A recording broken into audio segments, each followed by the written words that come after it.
Good morning, good afternoon, and good evening, everyone, and welcome to today's webinar on using GE Vernova's risk-based inspection application to enhance your mechanical integrity and reliability programs for your fixed equipments.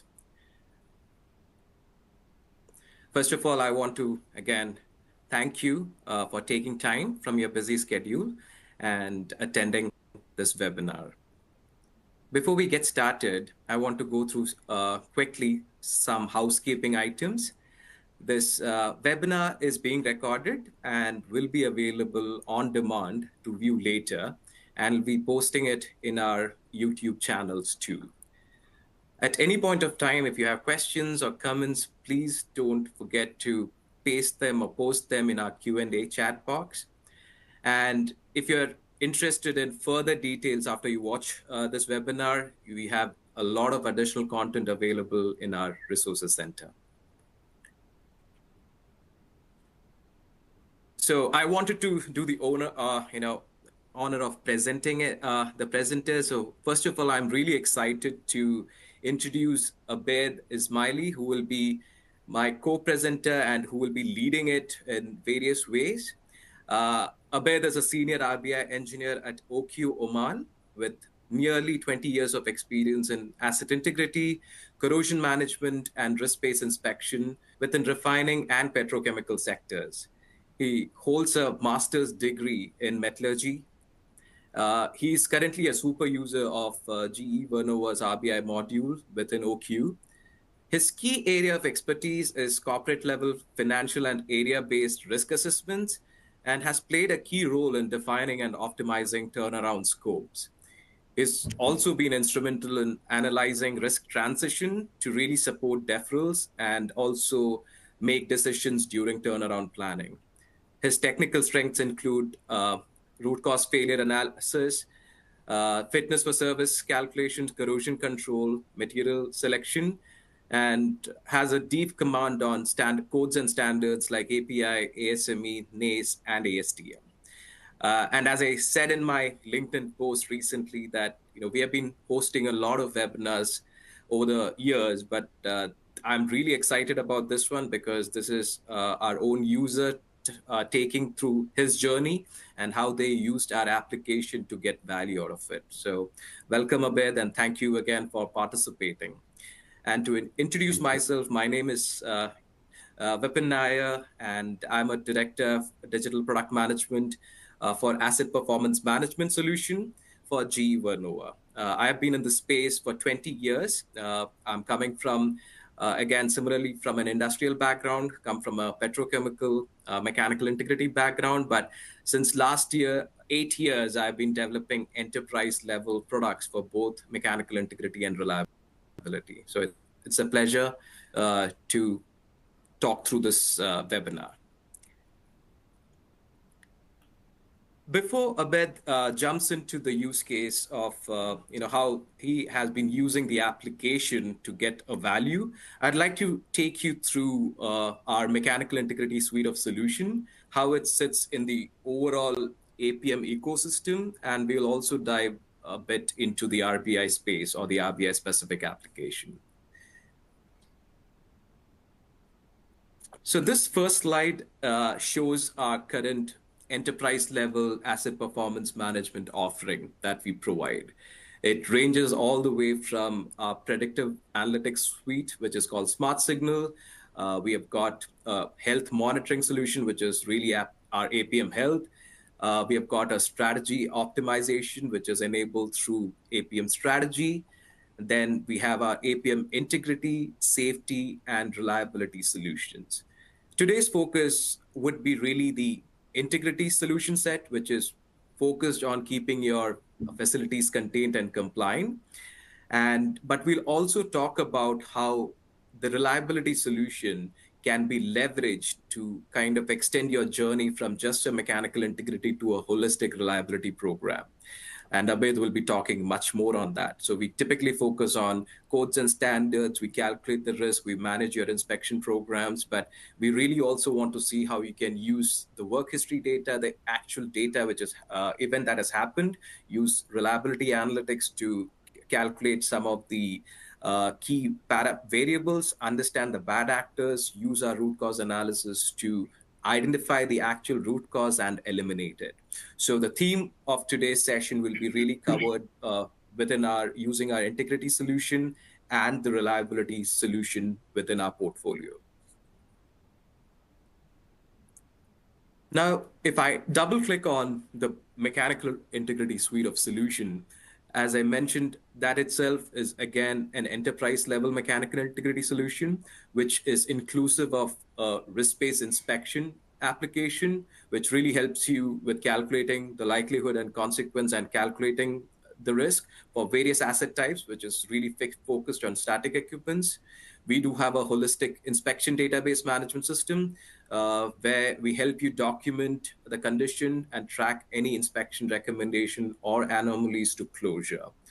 We recently launched our Integrity Mobile. I would say it's been a couple of years, but that's a new area of investment and focus where we are helping inspectors to log in their inspections, manage tasks on a mobile device with latest technologies like capturing and annotating images, creating recommendation both in an online and offline mode. So that is really expanding your inspection management as an application.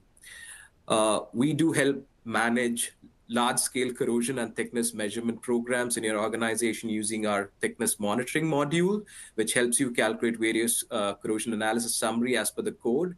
But the great thing about it is that it is also feeding back to both RBI and your inspection management work processes.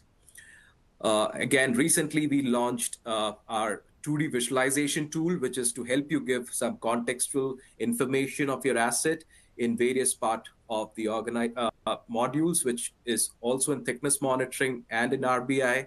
And we hope to expand it in wherever we find a use case to give you more contextual information to take decisions. And last but not the least, we have a complete automated program for managing your time-based inspections specific to your regions. It's called compliance management. So that's the detail of the entire product suite of mechanical integrity. Now we'll spend some time on, again, double-clicking on our RBI solution as a whole, right? As I mentioned, one of our most used and most value-added capabilities are risk-based inspection, which Abed will be talking through. But I wanted to give a quick synopsis on the various flavors of it, which is very important to understand. The first one, which we call as RBI 580, is our qualitative or semi-quantitative offering. And on a visual spectrum, if I kind of come from a qualitative to a completely quantitative analysis, RBI 580 sits somewhere in the middle, which really helps you to provide a qualitative or a semi-quantitative approach. This is based on a legacy industry model, and the probability of failure is inspired, I would say, by the API 581 second edition. The consequence of failure is based on the risk management program offsite consequence analysis document by the EPA. So it's still being used by a lot of our petrochemical users. And then comes our RBI 581 solution. Even though it says quantitative, I would still say that it's not a fully quantitative calculation, right? There is still some elements which is semi-quantitative there. And this is based on API 581 third edition, and currently we are working to update it to the newly released fourth edition too. And then finally, we have got something called Flexi RBI, which is really serving the customers in any, if you're placing anywhere between the entire spectrum, we help you manage your program. So if you have your own damage mechanism, you can model it. If you have your own consequence, we can help you model it. If you want to have a different way of rolling up the risk, we can help you do that. So it's called Flexi RBI, and it sits on top of our RBI 580 solution. So with that short introduction of the entire asset performance management portfolio, mechanical integrity solution, and then also deep diving into RBI, now I would like to hand over the presentation to Abed. And Abed, I again want to thank you and welcome to this webinar.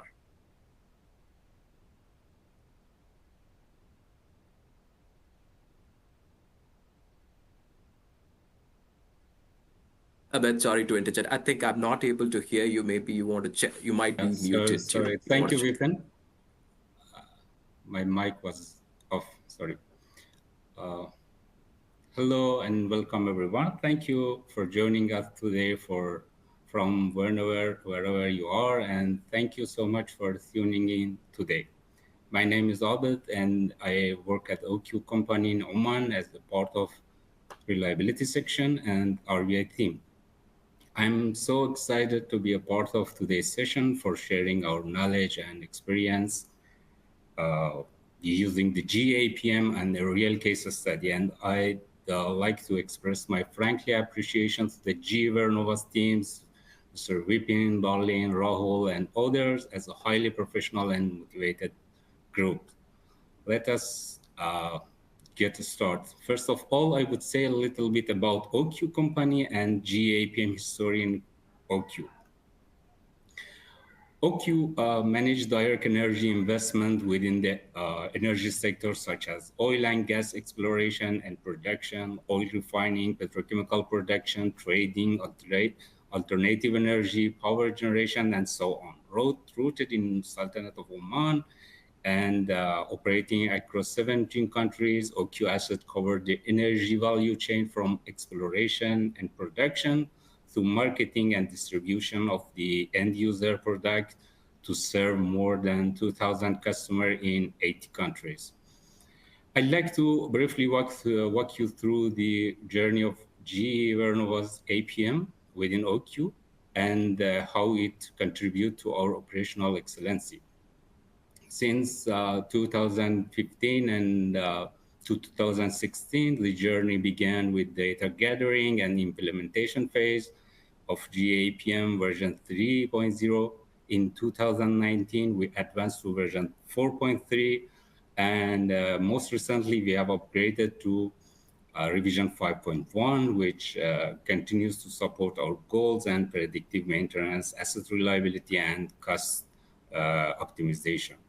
So before dive into the topic, let's say we have got a lot of cover today, and I will try to go over everything as far as time allows. I think if there is one takeaway today, it's this. RBI tell us where we made fail, but reliability tell us how long we can avoid it. I strongly believe only when we use these two approach together and connected, can we turn insight to uptime and convert intelligence into continuous performance. Uh, okay, uh, let me start by briefly outlining the key goal of this presentation. Our first objective is to explain how we can reliably shift a turnaround by using a structured risk transition study. Secondly, we will explore a real case study that show how this method can lead us to cost saving around 67 million USD, not just only by delaying activity, but also doing so in a smart and controlled way.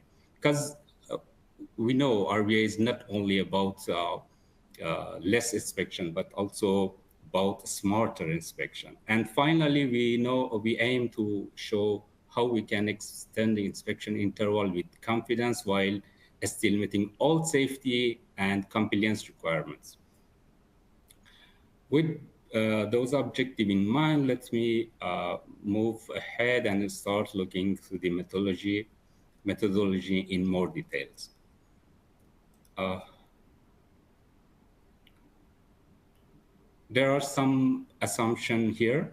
This study was implemented only on equipment and piping covered by our RBI in GAPM. We use the viable distribution and RBI factors to estimate future risk, assuming variable in probability of failure and constant in consequence point of view.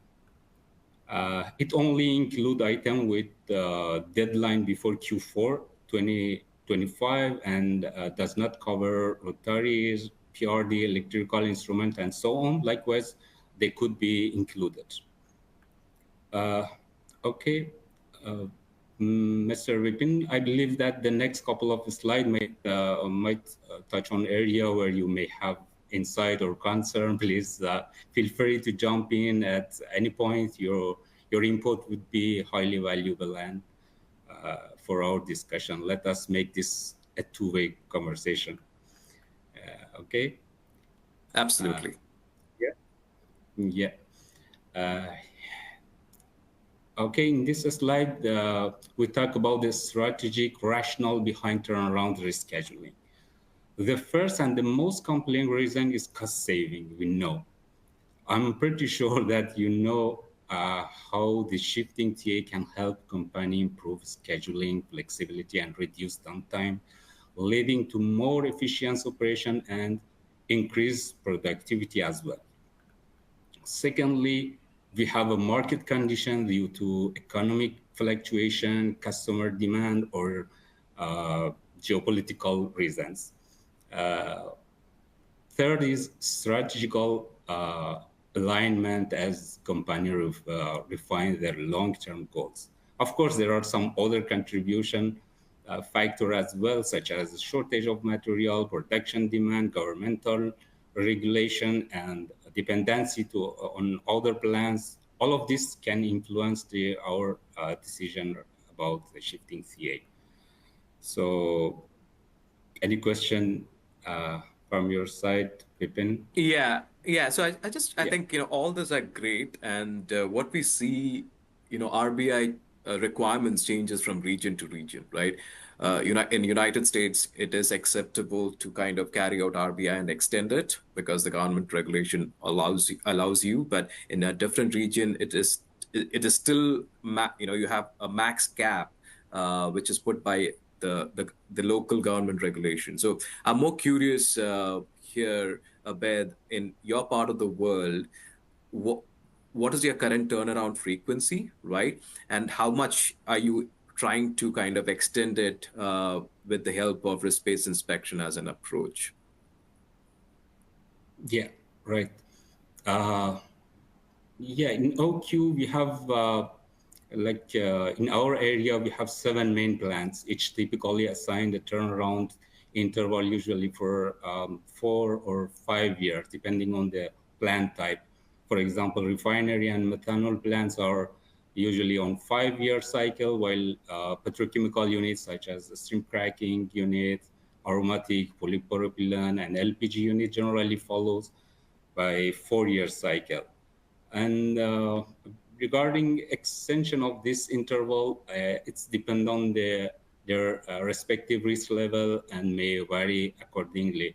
Any TA deferral can only be approved through the committee, which include representative from RBI, reliability technical services, asset integrity, PSM as well, and other relevant disciplines. So as long as the plant continue to operate under safe and reliable condition, a deferment from our side will start from 1 to 3 years may be considered. Typically 1 to 3 years in the one or maximum 3 time shifting, This is what we followed in the system. Uh, does it make sense? Absolutely. I think the message here is, you can, but you have to have a very solid approach to convince the government regulations that you're still operating within the acceptable risk targets, which I think we'll hear more in your upcoming slides. So thank you, Abed. It does answer my question. Yeah, you're welcome. Okay, thank you. Now let's shift gear and look at the next slide. Uh, yeah. One of the most important factor for to highlight here is the age of the plant from my side. Because for new plant, the decision to shifting TA is often more straightforward. So, however, for older plants, the situation is very different. This facility have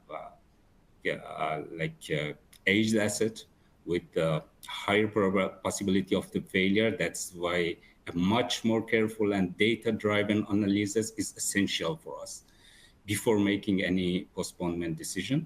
To do this properly, several key conditions must be met. Uh, a quantitative or semi-quantitative risk matrix must be in place, or at least find a way to convert the qualitative assessment into the semi-quantitative or quantitative one using adjustment factor. Second one, there needs to be a clearly defined risk targets, ideally expressed in financial term or in term of the probability of failure as a target. So the risk target isn't just a technical metric, it's a strategical threshold that balance financial, operational, and safety priority. It's also possible to define a cumulative risk target independently, even by correlating it with your planned market cap. We must understand the real risk curve for each component. We have to define this one using reliability model like viable analysis with specific parameters. And it's also critical to calculate the prior risk, current risk, and projected future risk. This risk transition analysis should apply for all components and assets. Uh, and finally, for any asset that might exceed the risk threshold, we need to define, absolutely, we need to define the mitigation action in advance. So while TA postponement is typically possible, it's not a one-size-fits-all decision. This is very important. So let's explore a few challenges which we have noticed with other common methods. First of all, many of them assume the linear risk growth, so which isn't realistic mostly. Risk usually grow exponentially. In rarely cases, maybe we face with the linear growth, but majority of this should be followed by exponential way. Second one, they often focus on the individual risk rather than looking at the cumulative risk across the all assets. There is some rely on the ART parameters, vol loss ratio, which in API mentioned directly. Recently we they eliminated from the API 581 fourth edition, which only applied onto thinning. The ART is only applied for thinning and not other damage mechanism. This is one of the other limitation. Fourth, they treat each matrix cell as a fixed financial value without using adjustment factor to precise quantitative risk value. This is what we have we faced with other approaches once we trying to shifting the turnaround TAs. Yeah. So I think Mr. Ripin, you may have Thank you. I have one question. I think thanks for highlighting some of the challenges that we do have. I was curious, and one thing is definitely, we can cover more asset types, such as piping, PRD, pressure vessels, heat exchangers. But on the flip side, you talked about thinning and the ART table. What's your thought on damage mechanisms or damage modes like cracking? I believe you cannot categorize that in the same bucket as that's a non-age related, right? And is that part of your approach too a bit, like say a cracking damage mode? Yeah, let me breaking down in the, yeah, it's a fantastic question. I like it because you're right. In fact, for non-age related damage mechanism, the answer is absolutely no. So this model is best suited for age related and not for those which are driven by random or environmental assist cracking, as you correctly mentioned. But some of these cracking mechanisms are in age-related category. We have three main category: mechanical metallurgical cracking, hydrogen-induced cracking, and stress cracking. So for metallurgical and mechanical cracking like creep, strain age cracking, tempering embrittlement, fatigue, mechanical fatigue, thermal fatigue, sigma phase embrittlement, yeah, we can do it because this is age related. These are age related, all of this. But for the balance, no, it's impossible, as you mentioned, for any kind of sulfide stress cracking, for hydrogen stress cracking, for chloride stress cracking is not possible because it's not age related. We couldn't able to implement this strategy. Yeah, you are totally right. And but at the end, two of these three category are non-age related. And yeah, but still we have some cracking, some damage mechanism, which will end up with the cracking, which we can use it in this methodology. Does it address your Yeah, thank concern, you. No, it Mr. does. It does. It does. It does. Thank you, Abed. Yeah, Thank you so much. Yeah. yeah, welcome, welcome. That was insightful. Thank you again for sharing your perspective. I will move to the next slide here. This is our workflow. The flow diagram shows the overall process of we use for risk transition. We start by selecting the asset and checking the RBI analysis in semi-quantitative. If not, we adjust the matrix value. If it is, we define the viable parameters, beta and eta, for each component and each individual asset, and for each interval and each risk category. All of this important for us. Then we set a flexibility risk target, calculate the probability of failure, and assess whether the asset qualified for shifting or not. This is a kind of decision tree, decision-making theory.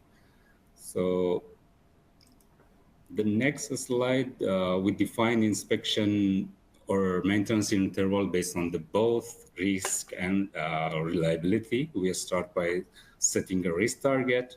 This can be graphical, qualitative, or semi-qualitative. Then I'd like to highlight this point that whenever we talk about the risk and reliability, we are not just dealing with the fixed number, we are working with the range of data. This includes input and output of probability of the failure, even within a single category, as well as LR zone, target threshold. All of this is including a range. So consequence of the failure has range, beta factor has range, relative risk ranking, where no absolute risk value are generated as an output of RBI. So, and importantly, it's up to the asset owner to decide where they want to position themselves, whether at the lower or at the upper of this threshold. In my book, this is where the real distinction between a typical organization and the world-class one. Mature company pay close attention to this nuance.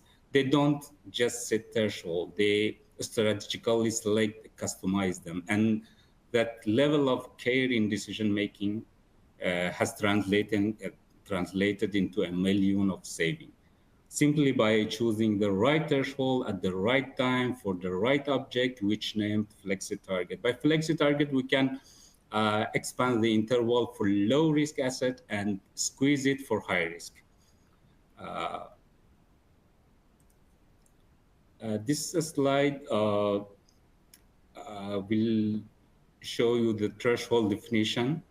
I'm pretty sure the majority of you guys know well about this. Risk capacity, risk appetite, risk tolerance. Risk target is the best, is the ideal level of the risk that company aims to stay or below.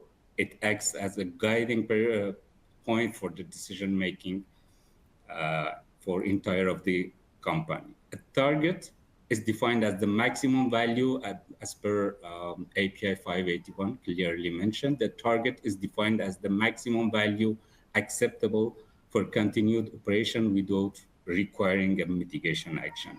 As you can see, the key takeaway here is the maximum target act as the initial boundary for risk limitation. So risk target is a range of data. So the maximum of this will be initial point of the boundary for risk limitation. Finally, we have risk limit. These are the strict boundaries set to make sure the company doesn't go beyond of this. Understanding and clearly defining these layers will help the company into a strong risk culture and decision-making process. Moving to next. Yeah, here, this graph shows the probability of failure based on the API 581. This helps us understand the POF growth and better understanding of how Flexi-target could identify. It's up to you how you deal with the target. Here you can see 3 orange line. This representative to the risk target for different level of risk. The top line is 0.3 is the target for low risk. Then the middle line at 0.1 is the target for medium risk. This is what we decided to do. And the bottom line at 0.05 is the target for higher risk. It makes sense. The main point here is that although choosing a single risk target is acceptable, it might be more conservative. With that in mind, let's go to the next slide, which shows more information about the range of this Flexi-target based on the risk category. Here you can see the following the previous slide. On this slide, we are looking at how risk is categorized. You can select a certain amount of each one. Sorry. I want to highlight this part. As I mentioned before, in the risk and reliability concept, we almost working with a range of data, continuous value, more than any single discrete value. It's up to you to select a precise and accurate amount of POF, because RBI qualitative only give you a range of the probability of failure as a category, like POF3. So it's not accurate amount between lowest and highest amount. For example, if you selected the maximum amount of POF as API defined in part 1, so the POF level will be increased through shifting. If you select the maximum threshold, it will be jumped to upper level after even 1 day, 1 hour. It will be jumped. So you have to, before doing the risk study, you have to identify the precise amount of the POF. But it doesn't mean the necessarily the risk level will be increased through shifting. The probability may be increased, but the risk level may be kept as it is.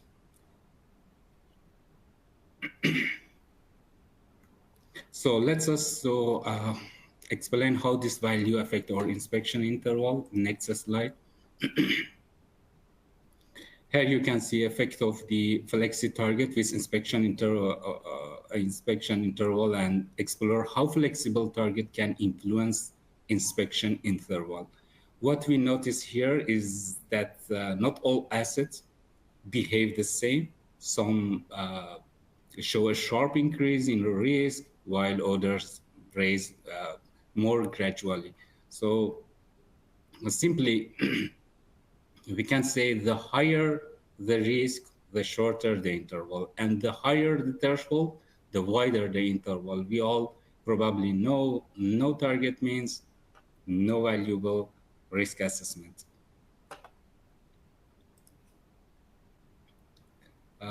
This is a formula which you can see reliability formula and how can you utilize it for ETA calculation.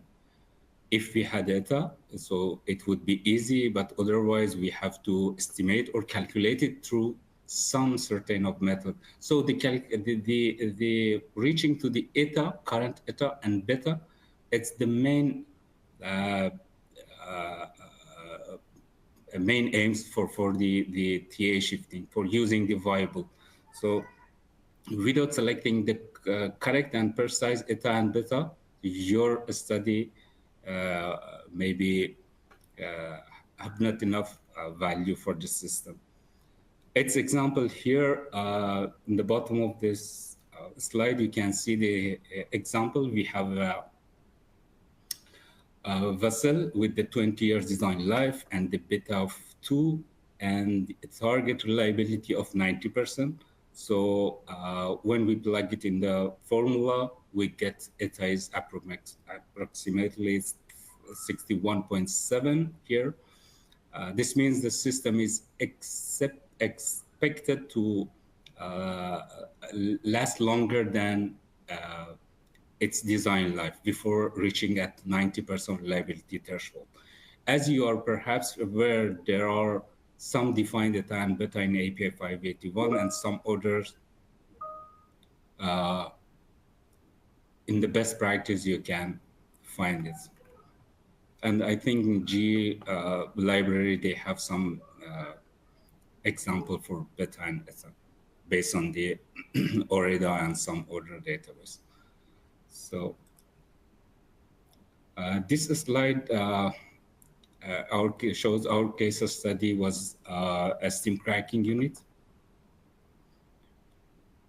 with TA due date at Q4 2024, which we requested to shift it to Q4 2025 for 1 year more. In this assessment, we reviewed a total of 1,072 tasks, which were linked to 715 different assets. These tasks were scheduled to prioritize based on the risk and operational needs.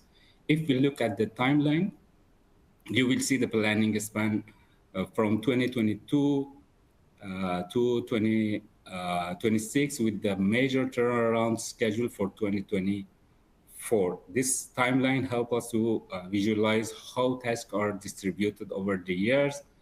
On the right side, the bar chart gives us a broader view. So, and in this slide, you can see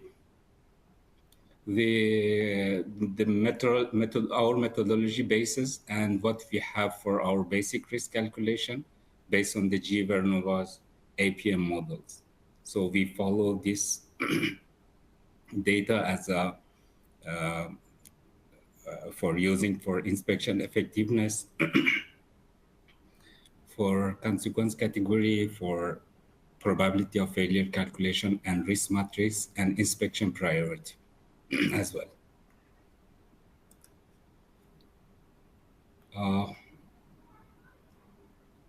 In this slide, you can see how we use the matrix transition. These are the methodology basis and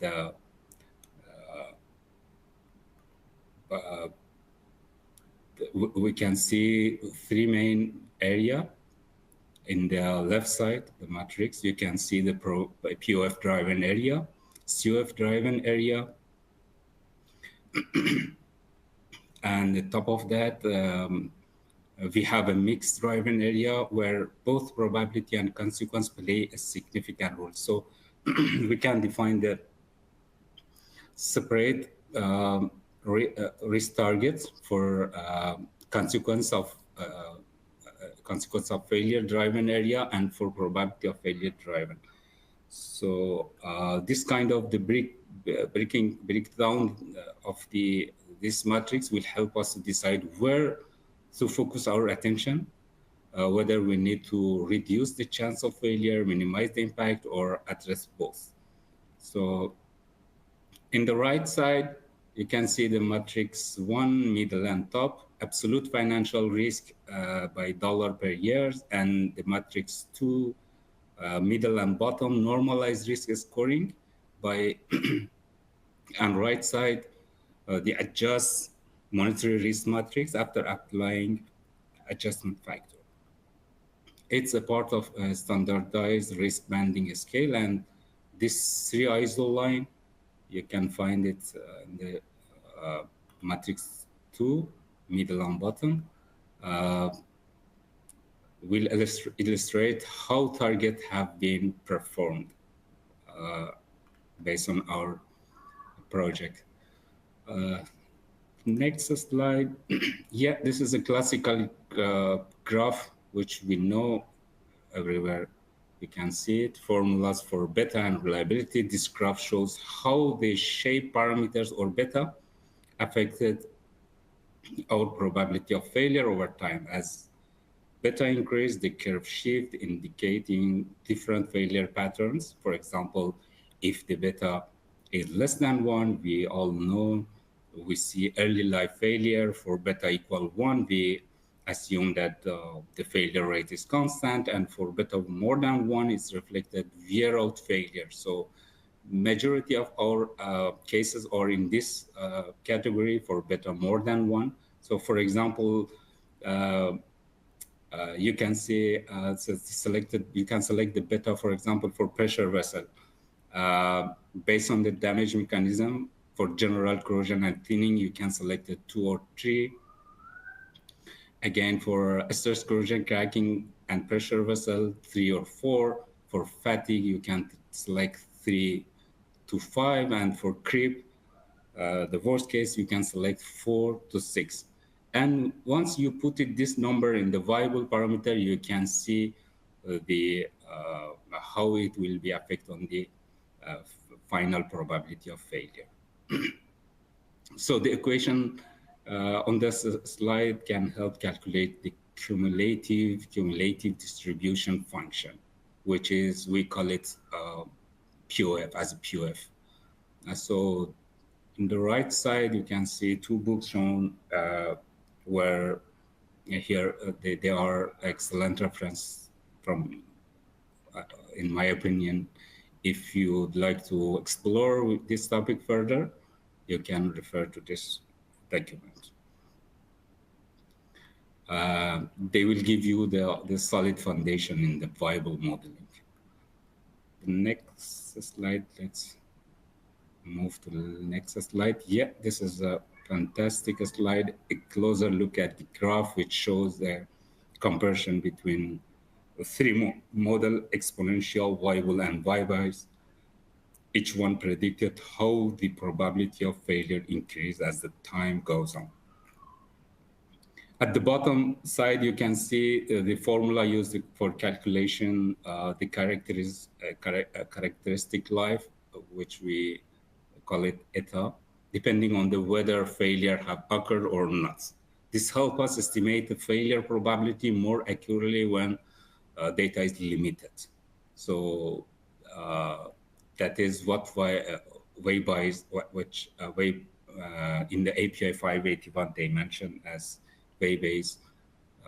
It starts with an assumed variable prior, we call it prior analysis, and adjusted based on the limited data, few or no failure, then plug into the same POF formula as viable. In classical viable, we know you need a lot of failure data to estimate the right and correct certain eta. So, but usually we don't have, in the industry, we don't have enough data for the estimating the like design life calculation. So if VIBIs, especially for, we use it for a small rate of failure or a small history. We use the gamma function, as you can see in the right side in the formula. It's let's say it's more conservative. The green one, the red one, sorry. Yep. This, yeah, to highlight it how bud calculation are handled during the turnaround activity, we use this database. This table shows a snapshot of our asset database where each row represented to individual asset and each column reflected a specific factor. So we don't have enough time to deep diving in one by one, but only I listed out for beta and eta and the design life, we assume 90% reliability at the design life. This is what we assume. And time in service is important. The time which we added, for example, here, 1 year as a shifting duration. Prior POF value, Flexi POF target, we defined the Flexi POF target as previously I mentioned. And the financial risk target, we defined the financial risk target for those equipment which driven by COF in 3.3 million USD. So those equipment which we exceed this target, it's not acceptable for shifting. And the final decision will be taken based on these two criteria, POF criteria and COF criteria.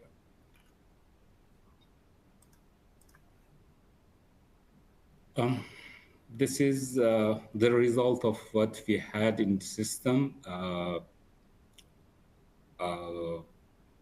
In total, we identified 115 critical of worst risk, along with the 22 high-risk cases. Additionally, 11 items were flagged and as needing a specific mitigation action, looking at how this risk can be managed. Out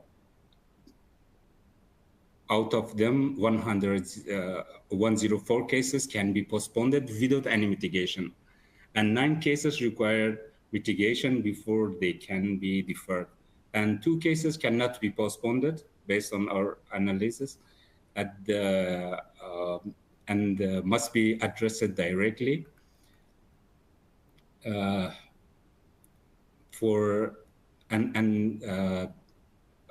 We need to get the approval from the top management about this, or at least define some mitigation action in advance, if possible.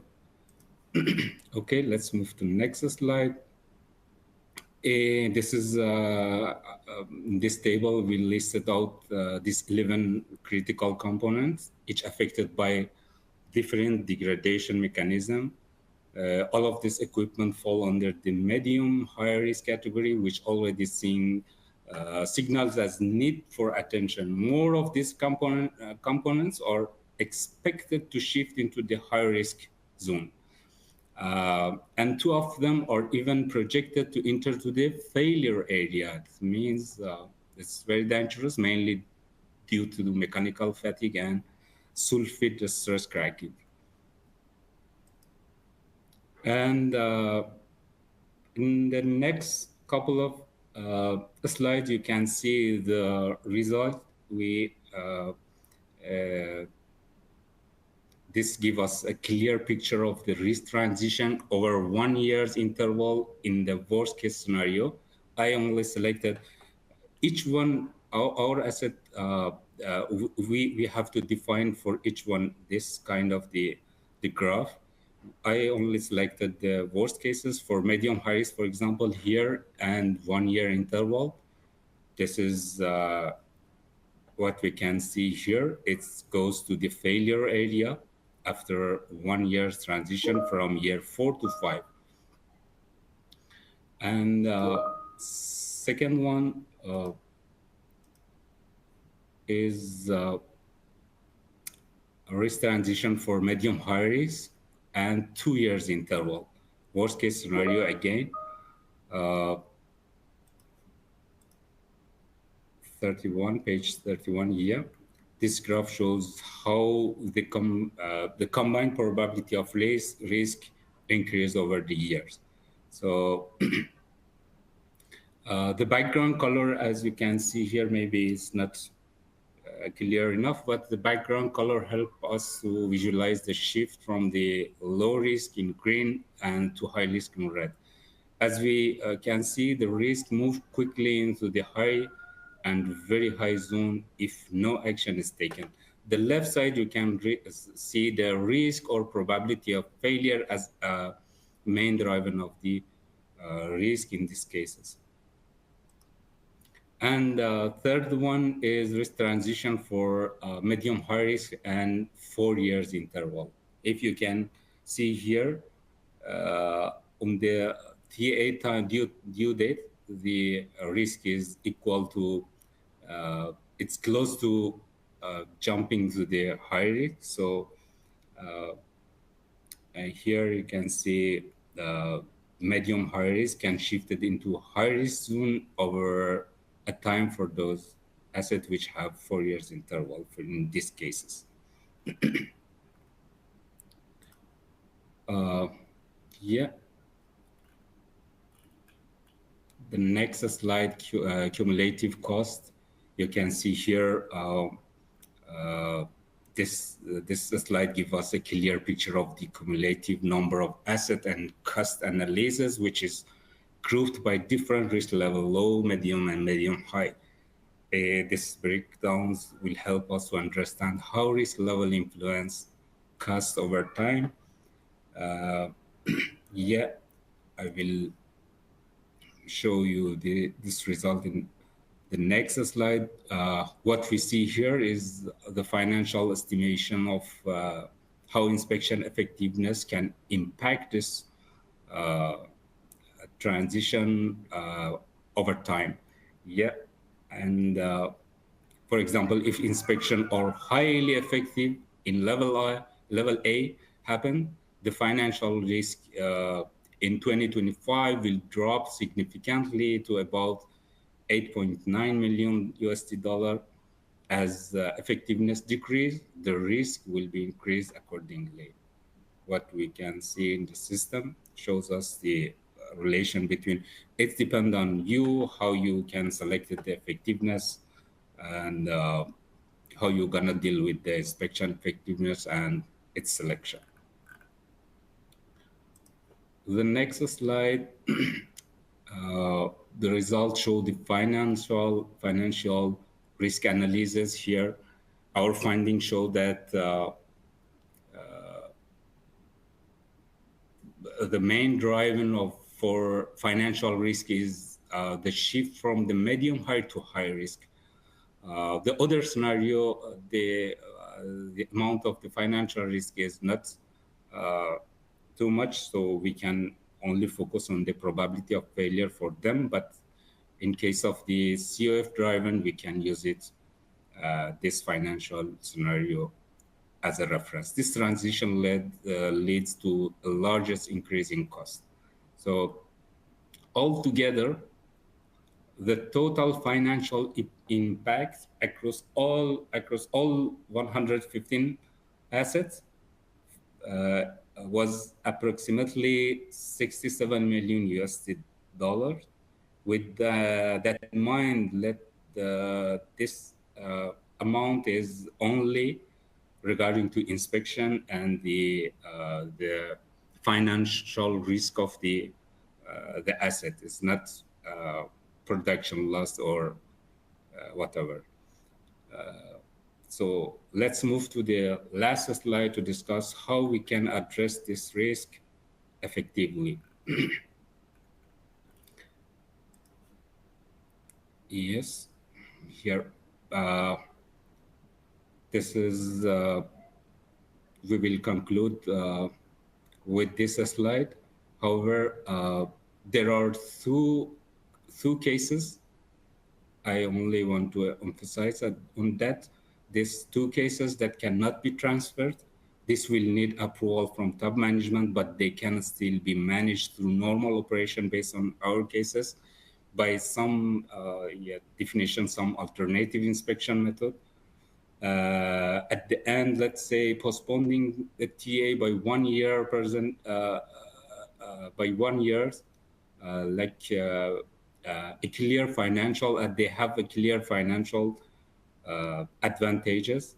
We know clearly it's obviously you can see the benefit of this from the financial point of view by eliminating the 1 month of operational downtime. The organization can retain 30 days of the production output, resulting in considerable cost saving based on the daily production value as per the nature of their plants. So one more point is from today's session, I want to say about the accuracy of this methodology. This approach is not only in year units, but also daily, even hourly. You can calculate the risk based on the formula. You can use put the 6 months later, whatever you want, and using and seeing what is the result, what will be end up with the future probability of failure based on the history and what we have and our knowledge about our asset, our damage mechanism, and precise data. So with that, I will conclude my presentation. Thank you all for your time and interesting and participation. I would be happy to answer any question you may have. And thank you again for your time. So, Mr. Vipin, from my side, I don't have anything major to Thank add you. to today's topic. Yeah. Absolutely. I think there's so much of engagement up there. There's a lot of questions. I tried to answer a few of them. We'll answer a lot via emails. But there's one question which I just want to kind of take a minute, which is from Mehdi. And, the question is, how do we calculate reliable eta and beta for new plant without inspection history and failure history? So I think my hypothesis is that you might want to start with the way-based graph, which is more, which the slide which you showed, where you showed for the having a way-based approach to start with, and then when you get inspection history or the inspection effectiveness, then you kind of update your eta value. So is that how you will be typically handling any assets which does not have much of inspection history and failure history in it? This is from Mehdi. Is that question clear, Abed? Yeah. Yeah, it's clear, Vipin. But in the lack of the good information and data, we can use the benchmark. We can use the other data library data resources as a benchmarking. Absolutely. They have they have many references to address at this point. Absolutely. Yeah, I think I wish we could continue more, but I think this has been a fascinating webinar, Abhay, that shows your commitment and your passion for the subject. So we would like to thank you again for your time. We would follow up with all the questions later that we have, and we will coordinate with Abed for any of the answers. But again, if you have any detailed questions, you can go back to our resources center, which includes a demo, the brochure, and also any of the case studies from OQ. So thank you again for a wonderful session. And thank you again, Abed, for your time, your passion, and all the content. Thank you. You're welcome. You're welcome. Thank you. Thank you.